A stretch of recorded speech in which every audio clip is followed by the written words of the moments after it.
Hello, Dan Fitzpatrick here, stockmarketmentor.com. And I want to just take a look at Microsoft because it really is a microcosm of what's happening in the market. This won't take too long because, frankly, I ain't got much to say. If we look at the weekly chart here, the stock for the first time in a long time is back down at the 200-day moving average. It's testing. So far, it's holding up. However, you know, I don't care what your time frame is as far as your holding period. Every long-term investment starts with a short-term trade. You know, you buy it at one point or another.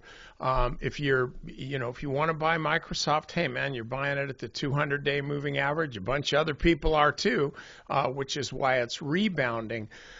But if we look at the daily chart, you'll see that there's actually a lot of eager beavers who are selling.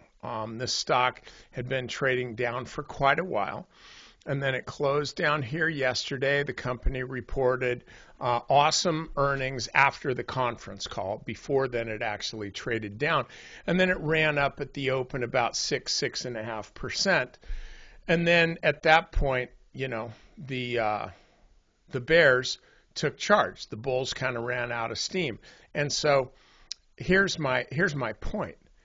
You don't want to be messing around with this thing. You don't want to be buying it here unless you're, you know, if you're trading volatility, something like that. But this stock and so many more are still just grinding around. They're oscillating, doing nothing but sucking money out of the market. Don't let that be you.